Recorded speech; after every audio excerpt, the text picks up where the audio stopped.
Bueno, después de haber completado ya la serie de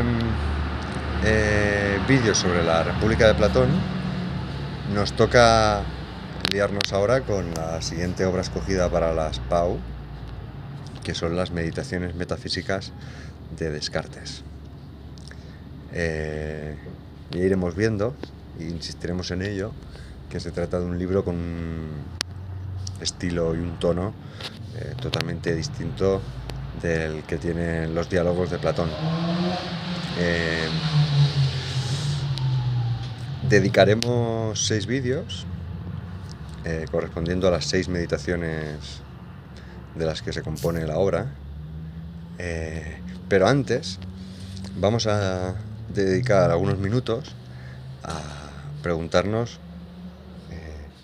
por algo previo, que es ¿por qué narices este libro tiene un título tan raro?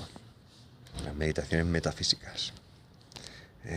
Y lo vamos a hacer por partes. Vamos a intentar entender por qué estas meditaciones son de metafísica y no de otra cosa, y por qué se les llama meditaciones y no pues, investigación o tratado o ensayo o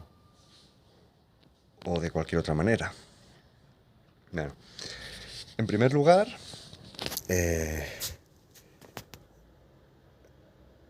hay que preguntarse por qué estas meditaciones son metafísicas. ¿Qué quiere decir esto de la metafísica? ¿Qué es esta palabra tan rara? Bueno, bien, la palabra metafísica tiene una tradición muy larga. Tiene una tradición que se remonta hasta la obra de Aristóteles, aunque Aristóteles, el propio Aristóteles, no usa nunca esta palabra en sus escritos. La palabra metafísica se la inventa un filósofo unos siglos posterior a la muerte de Aristóteles, que se llamaba Andrónico de Rodas, y que fue el encargado de juntar todas las obras que se conservaban de Aristóteles y editarlas como una única obra.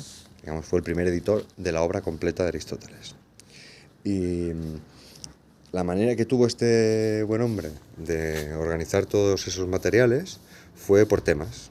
Pues había los textos que se conservaban de Aristóteles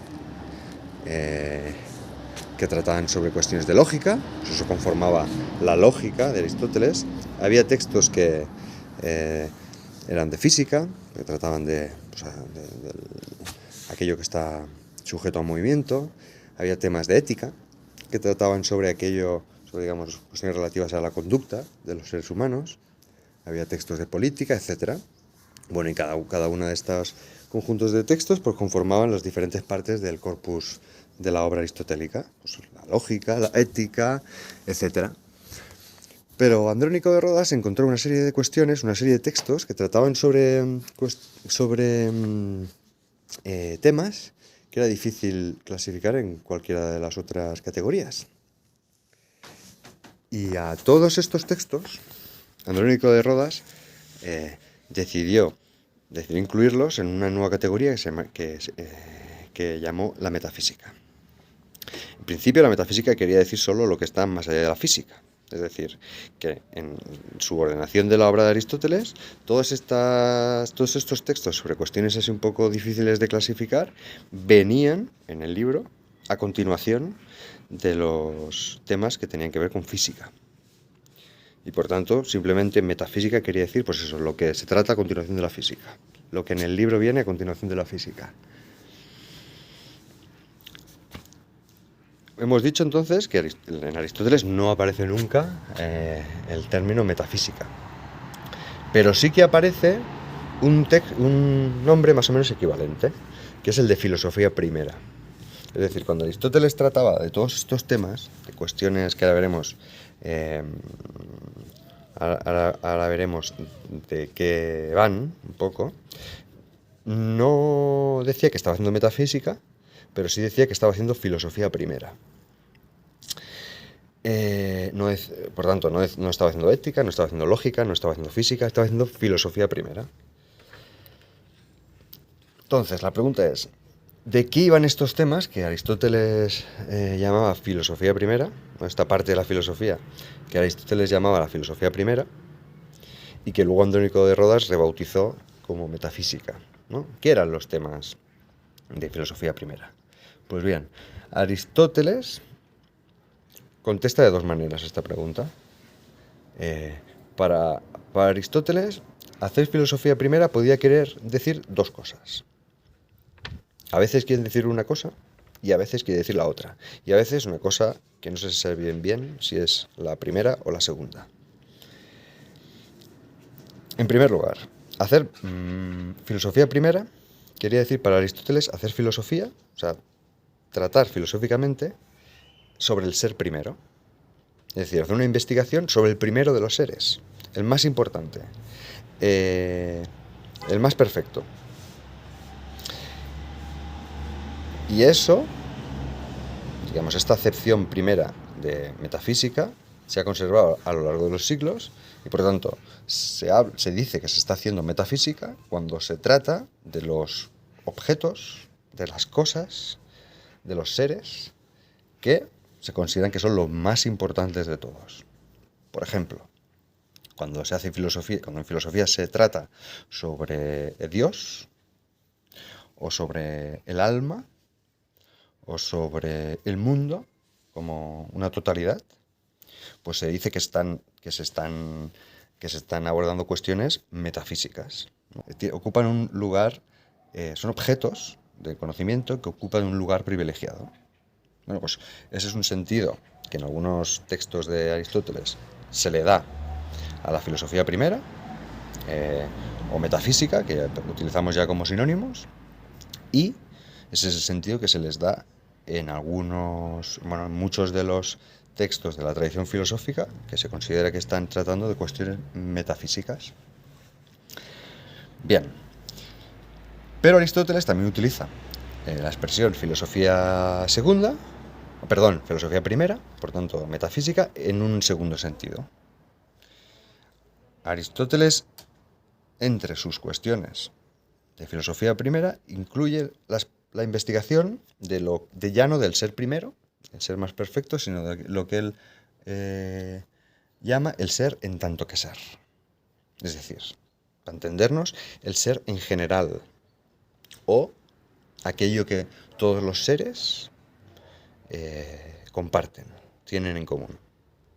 Por tanto, si vamos a hablar de cuestiones que no son estrictamente del terreno de la lógica, o del terreno de la ética, o del terreno de la historia, sino que, digamos, están presupuestas o están incluidas en cualquiera de estas disciplinas, pues vamos a estar haciendo, aristotélicamente, una investigación metafísica. Pero bueno, ¿qué tienen todos los seres en común? ¿Cómo puede ser que haya alguna cosa que todos los seres tengan en común? Ya sean celestes, mundanos, reales, irreales. Pues por ejemplo, para Aristóteles, entre las cuestiones de filosofía primera, entre las cuestiones metafísicas en este segundo sentido, se encuentra, por ejemplo, la posibilidad. O sea, ¿qué quiere decir? Que un ser sea posible.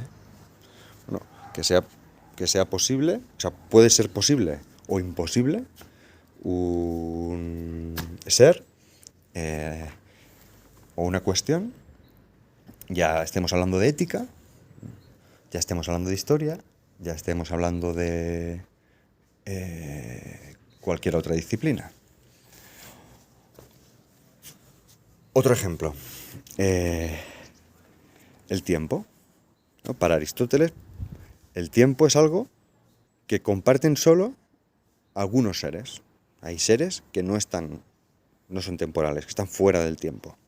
Pero para otras tradiciones filosóficas, ¿no?, más contemporáneas, todo ser posible, o sea, todo ser del que pueda tratarse, del que pueda hablarse, está sujeto al tiempo. Por tanto, el tiempo no es una cosa de la que se encargue la física o de la que se encargue la historia, sino de que es una cuestión propiamente metafísica, una cuestión que debe tratarse en lo que Aristóteles llamaba la filosofía primera. ¿De acuerdo? Entonces, desde Aristóteles, el término metafísica ha tenido estos dos sentidos. O bien puede designar aquellas investigaciones que se refieren al ser primero, al ser más importante, al ser privilegiado, y eso, pues típicamente, implica referirse a objetos como Dios, el alma, el universo, pero son objetos que van cambiando, digamos, los objetos propios de la metafísica van cambiando, lo veremos, en función de la época histórica. Pero hablar de metafísica también puede querer decir hablar de aquellos conceptos, de aquellas ideas que son lo más generales posibles, que aplican a todos los seres que quepa conocer, imaginar, pensar. Por tanto, se están hablando de, digamos, esta metafísica en este segundo sentido utilizará categorías lo más generales posibles, lo más universales posibles. Pues eso, la posibilidad y la necesidad, la forma, la materia. Y este aparato, digamos, este conjunto de categorías que aplican a todos los seres que pueda pensarse, que apliquen al ser en tanto que ser, no en tanto que ser físico, o ser lógico, o ser histórico, sino al ser en tanto que es, en tanto que ser, también van a ir cambiando históricamente y van a ser unas u otras en función de las diferentes filosofías de las que hablemos. Pues bien, teniendo esto claro, habría que preguntarse qué sentido de metafísica está utilizando Descartes cuando a su libro lo titula Meditaciones metafísicas. Pues a eso hay que responder que los dos, ¿vale?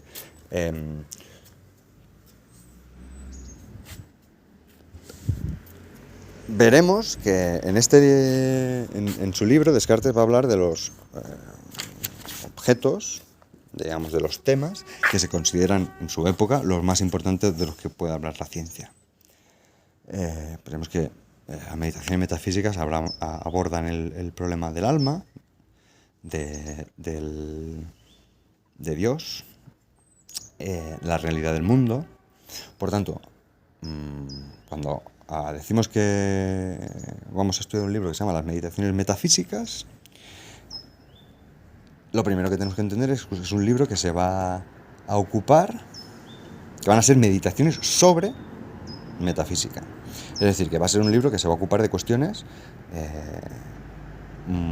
importantes, que se va a ocupar va a tratar un tema que por lo menos en la época de Descartes se considera muy importante, el más importante. Pero Descartes hereda también de la tradición aristotélica el segundo sentido de metafísica. Es decir, Descartes va a intentar investigar en sus meditaciones metafísicas qué es aquello que todos los seres tienen en común, qué es aquello que todos los seres son en tanto que son. O sea, que es aquello que por el hecho de ser, todos los seres comparten. Pues bien, a esta cosa que todos los seres, que todas las cosas de las que se puede hablar comparten, a Descartes, también con terminología aristotélica, le va a llamar principios. Principios, ¿vale? En las meditaciones metafísicas, Descartes va a investigar cuáles son los principios de todo conocimiento. Es decir, qué es aquello que tenemos que tener bien claro antes de poder investigar cualquier otra cosa. Por tanto, fijaros que también se hereda el segundo sentido de metafísica. Es decir, para Descartes transforma la pregunta o la cuestión de qué es aquello que todos los seres tienen en común en esta otra que no es bien lo mismo, si os fijáis. ¿Cuáles son los principios del conocimiento? ¿Cuáles son las primeras cosas que tenemos que tener claro? ¿Cuáles son los primeros conocimientos que tenemos que adquirir para poder investigar cualquier otro orden de cuestiones? Para poder conocer cualquier otra cuestión. ¿Vale? Por tanto, cuando decimos que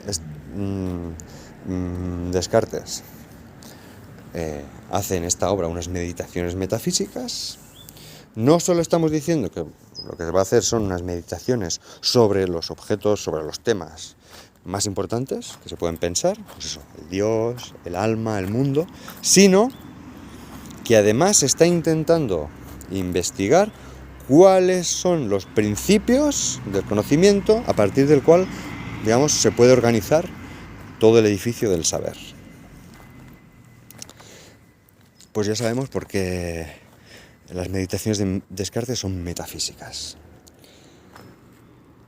Son metafísicas en el sentido de que tratan de los temas más importantes y son metafísicas en el sentido de que, como dice Descartes, conformarán algo así como las raíces de todo el árbol del conocimiento. Descartes era un gran matemático, también tenía investigaciones, también había hecho trabajos sobre física, había investigado cuestiones de psicología, incluso sabía cuestiones de mecánica, incluso aspiraba a hacer alguna obra muy importante en el terreno de la ética, pero todo esto para Descartes no eran más que el tronco, las ramas y los frutos del árbol del conocimiento. La ciencia debía tener unas raíces suficientemente sólidas para que el árbol creciera firme y tuviera una larga vida, una larga y fructífera vida. Pues bien, esas raíces es lo que Aristóteles va a llamar principios de la ciencia, del saber, y su estudio le incumbe a la metafísica.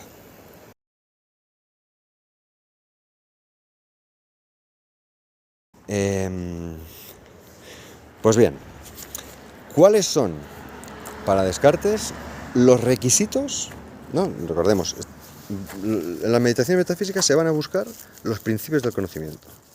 Pues bien, ¿cuáles son los requisitos que tienen que cumplir estos principios? Para Descartes son dos, y además tienen toda la lógica del mundo.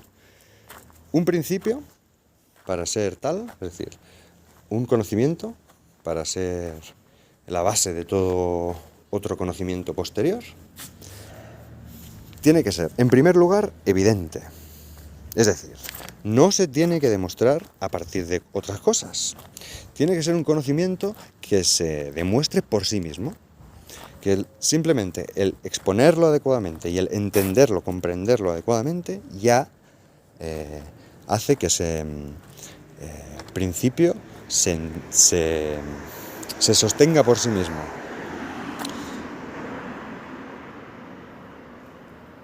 Los principios tienen que ser, por tanto, en primer lugar, evidentes. Una vez correctamente explicados y una vez correctamente comprendidos, tanto el que los ha expuesto como el que los lee, el que los recibe, no tiene que albergar ninguna duda sobre ellos.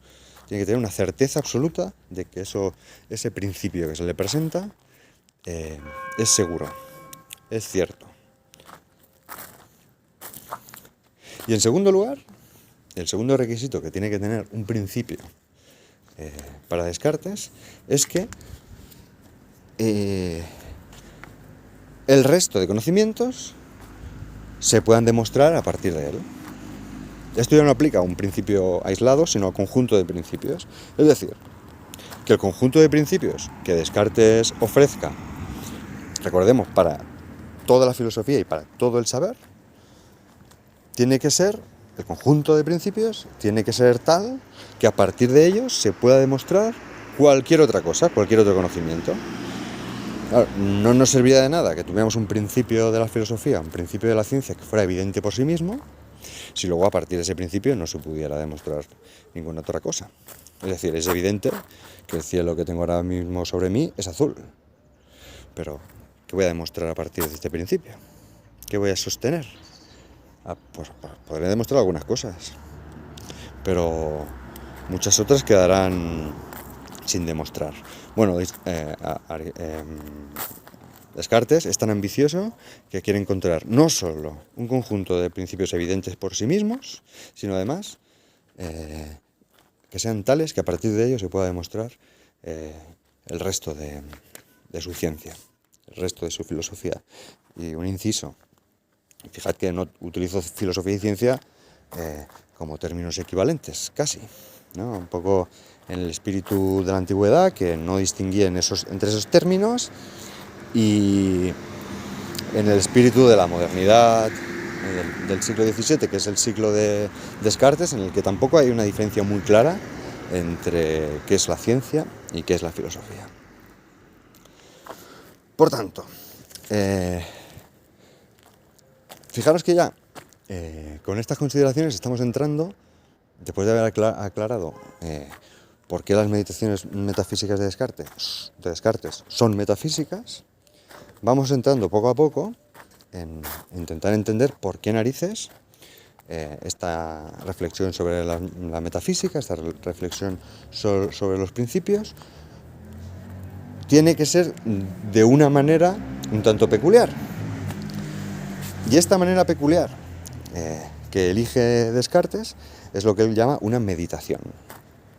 A ver, fijémonos el problema que tenemos con el que se encuentra Descartes al intentar exponer cuáles son los principios de la filosofía. Fijaros que Descartes no puede demostrar esos principios a partir de nada, a partir de otra cosa. Porque hemos dicho que esos principios han de ser autoevidentes, no pueden descansar en ningún otro conocimiento. Por tanto, Descartes, cuando se pone a presentar sus descubrimientos al mundo, no puede apelar a otros conocimientos que tengan sus lectores. Se tiene que inventar, por tanto, una manera de exponer esos principios que dice haber descubierto, que sea de una índole particular,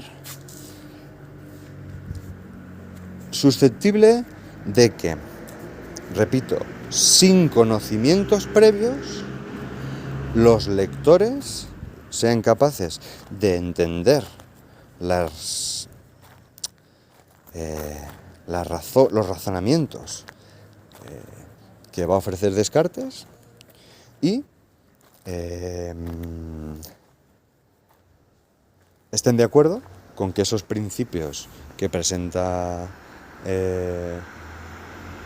Descartes son válidos como raíces de todo el árbol de la ciencia. Fijaros que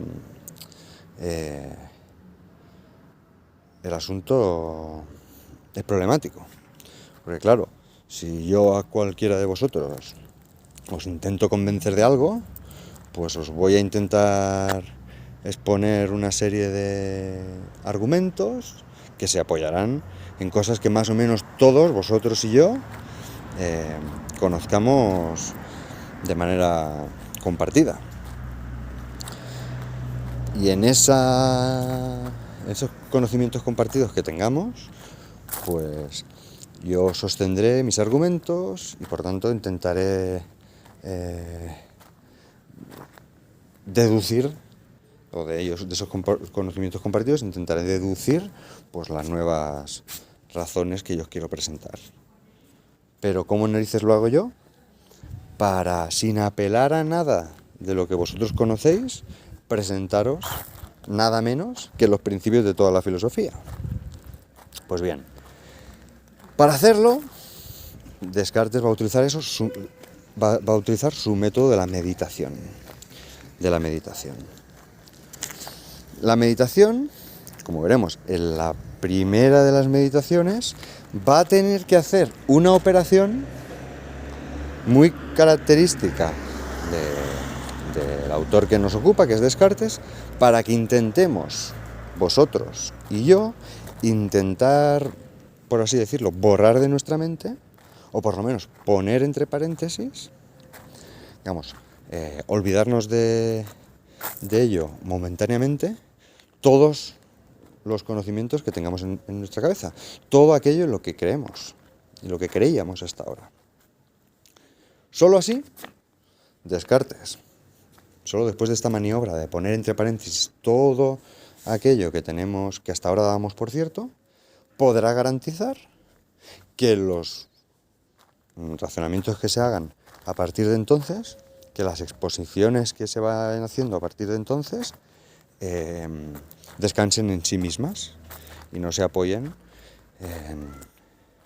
en otras cuestiones, que es precisamente el primer requisito que tiene que tener el principio, como hemos visto, su autoevidencia. Además, el método de la meditación,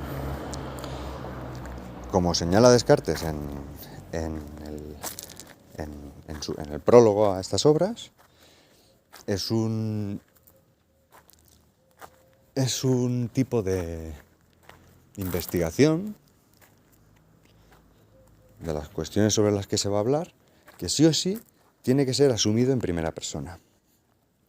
Es decir, Descartes dice: lo que voy a hacer yo en las meditaciones metafísicas es intentar exponeros cómo yo me he convencido de unos pocos, muy pocos principios que a mí me han parecido, siguiendo un razonamiento, que son absolutamente autoevidentes, es decir, que se conocen por sí mismos, no hace falta ponerlos en relación con ninguna otra cosa, pero que permiten, eso sí, apoyar sobre ellos todo cualquier otro conocimiento.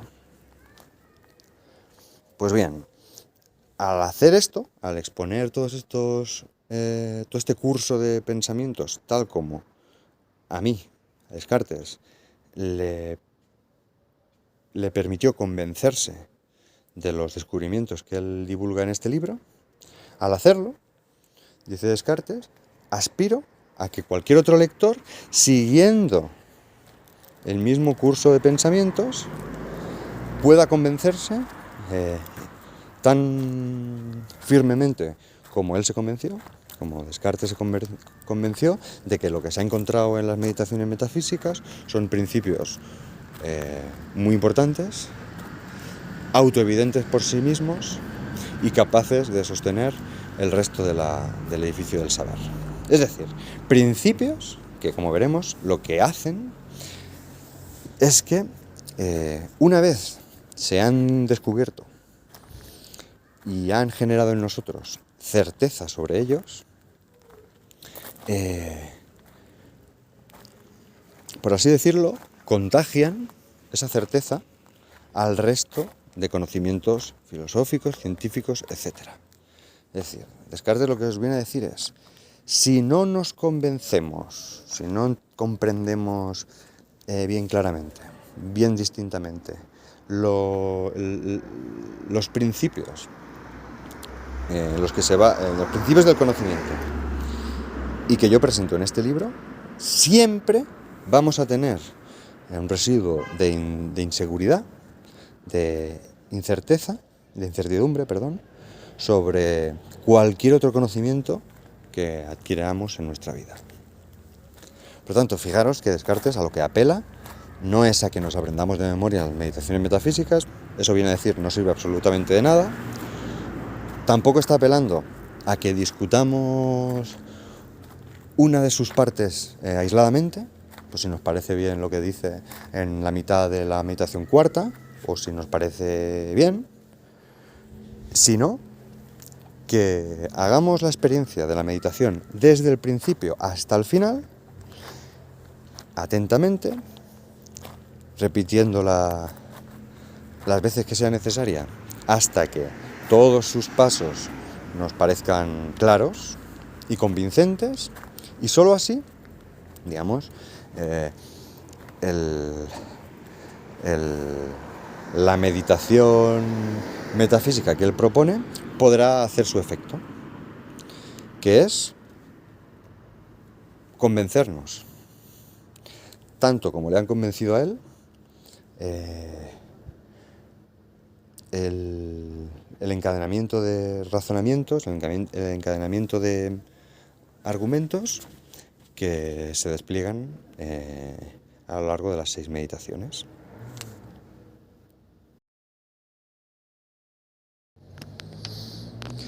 Bueno, este método que propone Descartes, que es el método de la meditación, en principio, es un método accesible a cualquier inteligencia. No, Descartes viene a decir, ¿no? y arranca sus meditaciones metafísicas con una afirmación que dice más o menos que el buen sentido es la cosa mejor repartida del mundo. Así que en principio todos tenemos, o la razón que se halla en todos nosotros, es capaz de convencerse de que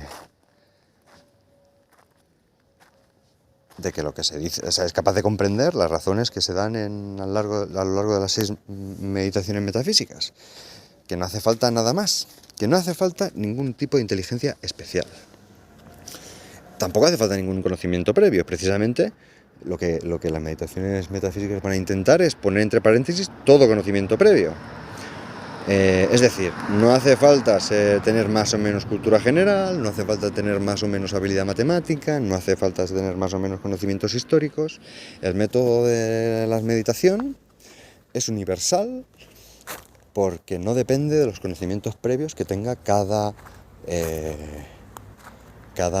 una de las personas que lea, susceptibles de leer ese libro. Por tanto, valía para todos los contemporáneos, para cualquiera de los contemporáneos de Descartes, y vale para cualquiera de los lectores posteriores. Tampoco depende, en principio, de la inteligencia que tenga cada cual. Para Descartes, la inteligencia, la realmente importante, de la que realmente se trata en las meditaciones metafísicas, es una inteligencia de cosas muy simples, de cosas muy sencillas. Y por tanto, en principio, cualquier ser racional, en principio cualquiera de nosotros, puede entender, si presta suficiente atención, a las razones que se dan en el libro. Lo que sí dice Descartes es que este método esas meditaciones metafísicas solo van a significar algo, solo van a tener algún sentido para aquellas personas que realmente quieran hacer el ejercicio de la meditación. Es decir, que realmente les interese este tipo de cuestiones y estén dispuestos a tomarse el tiempo que sea necesario para ir leyendo las meditaciones de la primera a la sexta y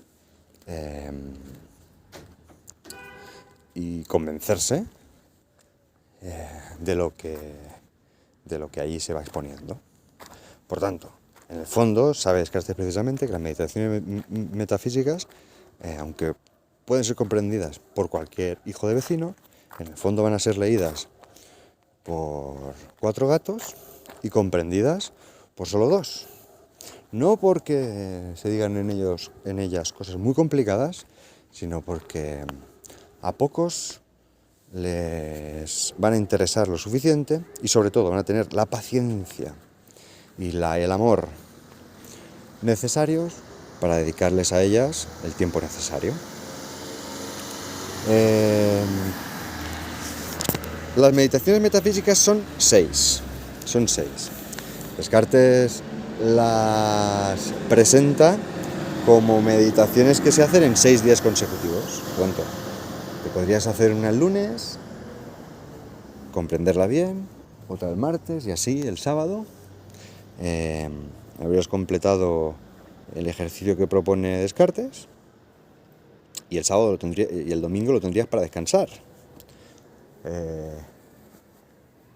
Pero bueno, esto solo es un ejercicio retórico. En el fondo también viene a decir Descartes en algún otro lugar, uno se tiene que tomar el tiempo necesario para entender cada una de las meditaciones y solo después de haberla comprendido se puede pasar a la siguiente.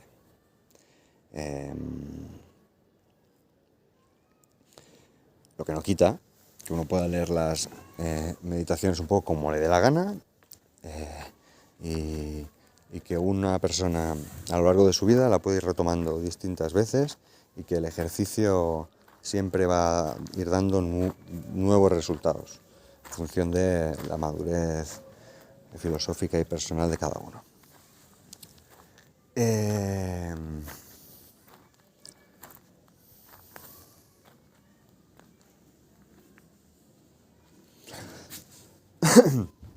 De hecho,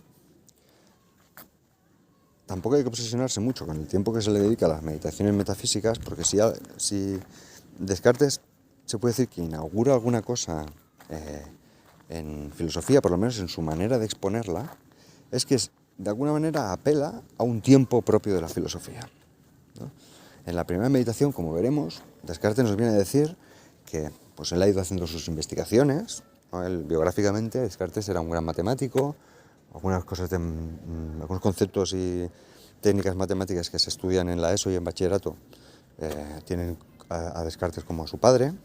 Se había dedicado, pues, como decíamos, a cuestiones físicas, a cuestiones de óptica, a cuestiones de meteorología, incluso tiene un legendario tratado sobre esgrima por ahí circulando.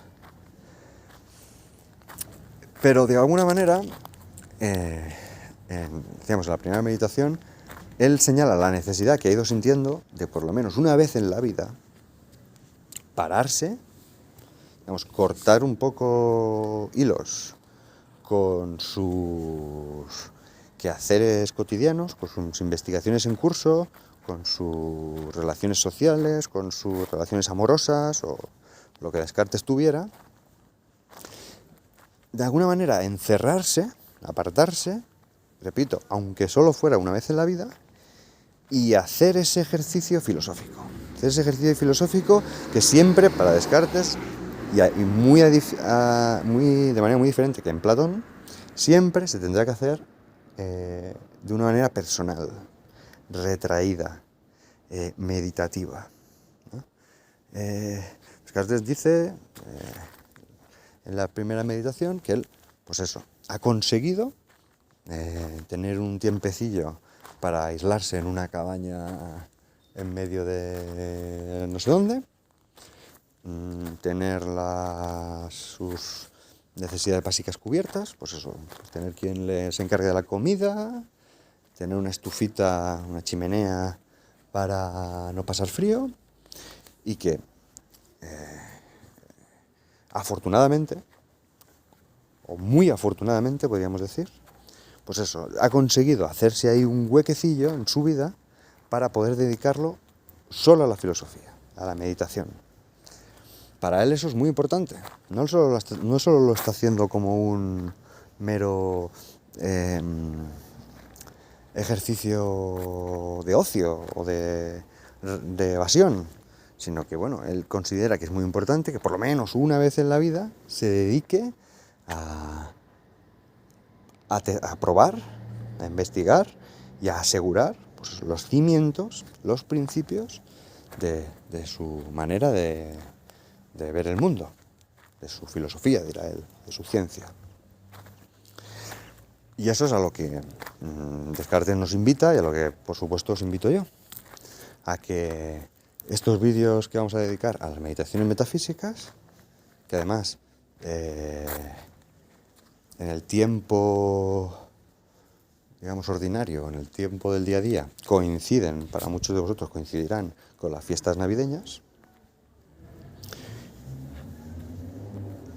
pues eso, invitaros a que esta serie de vídeos puedan serviros como una especie de tiempo diferente, de otro tiempo, para que por lo menos una vez en la vida hagamos las meditaciones que nos propone Descartes. Por lo tanto, reflexionemos sobre las razones que se nos van a ir presentando y que veremos que en algunos casos van a ser muy sorprendentes, muy locas, por no decir muy paranoicas, y veamos si nos convencen. Veamos cómo esas razones resuenan en cada uno de nosotros.